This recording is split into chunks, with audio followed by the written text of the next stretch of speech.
Bon, allez, petite gamme de paladin. Ah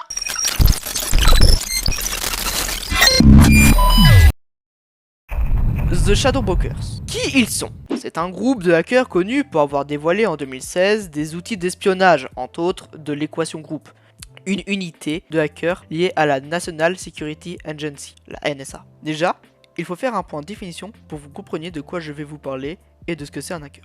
C'est une ou des personnes qui entrent dans le système informatique d'autrui pour nuire ou pas. Equation Group sont un groupe de personnes, logique jusque-là, qui font du cyberespionnage. Bon, pour des raisons de l'inutilité de plus d'informations et surtout pour éviter que je vous parle pendant les 3/4 de la vidéo que d'eux, en gros, ils chassent les logiciels malveillants. La National Security Agency, pour la même raison que l'autre, je vous passe les détails. En bref, c'est une agence de la sécurité nationale des USA qui font partie du gouvernement de l'Equation Group et eux sont liés directement. Donc ils s'envoient des informations entre eux. Bon, avec ces infos, vous savez déjà dans quel bourbier se sont mis ce groupe. À moins que... Depuis les années 2000, ils existaient. Mais alors qu'ils passaient sous tous les regards de tout le monde et d'internet, ils faisaient... Voilà, on s'en foutait d'eux quoi.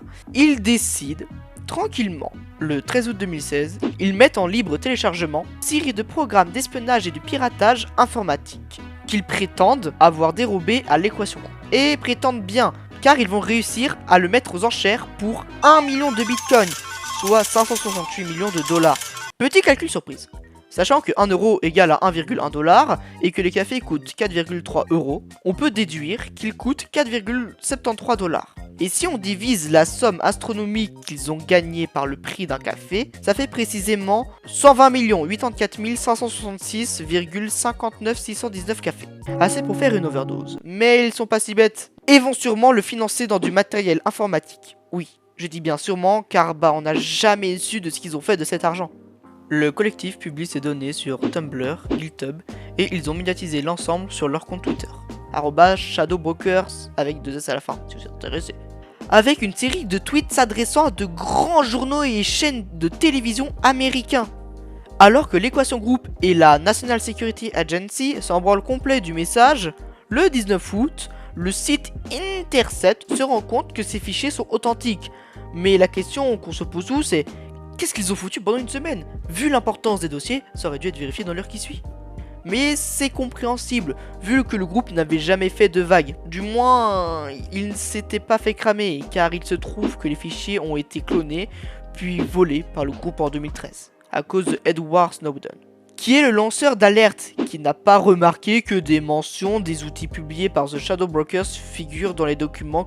Mais ça serait mal connaître nos hackers préférés, car le 1er octobre, le compte de The Shadowbrokers, qui n'avait pas donné de signe d'activité depuis le 13 août, se remet à tweeter avec un lien, menant à un nouveau message publié sur les forums de Reddit, auquel le collectif répond à toutes leurs questions, notamment aux questions sur les enchères de Cybername.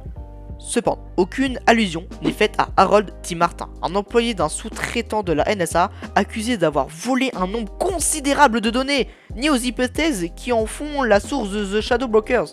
Donc, les gars ont tellement la côte qu'ils se permettent de faire une FAQ sur Reddit.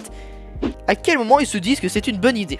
Et pourtant, le 31 octobre, The Shadowbrokers prévient par Twitter la publication sur Medium et Reddit de nouvelles informations sur la NSA dans un message intitulé Trick or Treat, formule utilisée pour obtenir des friandises lors d'Halloween signifiant des friandises ou un sort. The Shadowbrokers a donné accès à une archive.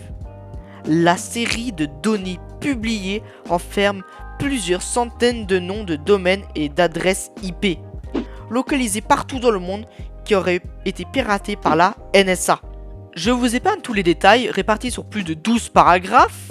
Vous, quand vous faites un hobby, c'est quoi? Jouer au foot, jouer aux jeux vidéo, s'abonner et mettre un like à cette vidéo. Et eux, un hobby, c'est de casser les burnes à la NSA, mais vraiment bien fort. Mais alors, qui ils sont?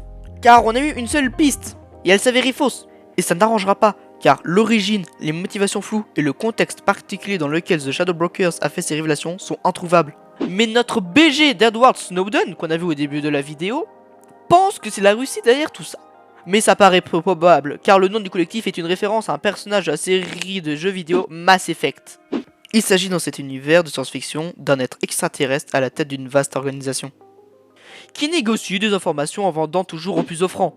Ça paraît peu probable d'avoir un nom si random pour la Russie. Témoignant anonymement auprès du site Motherboard, un ancien site, d'anciens agents de la NSA ont déclaré que selon eux, l'hypothèse la plus probable serait celle d'un seul gars, un employé interne, car ce serait bien plus simple pour un employé de voler des données, on dirait une série, et réfute la théorie de Edward Snowden, ou tout autre s'y approchant. Mais il faut savoir qu'ils avaient un anglais approximatif.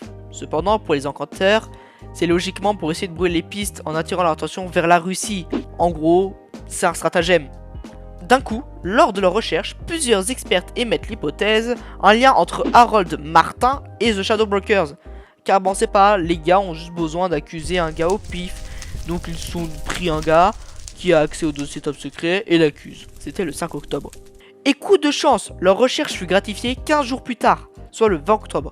Car les procureurs chargés de l'affaire expliquent dans un document officiel que ce sont l'équivalent de 50 téraoctets de données et de milliers de pages de documents, dont certains marqués secrets ou top secrets, qui ont été saisis au domicile de Harold T. Martin.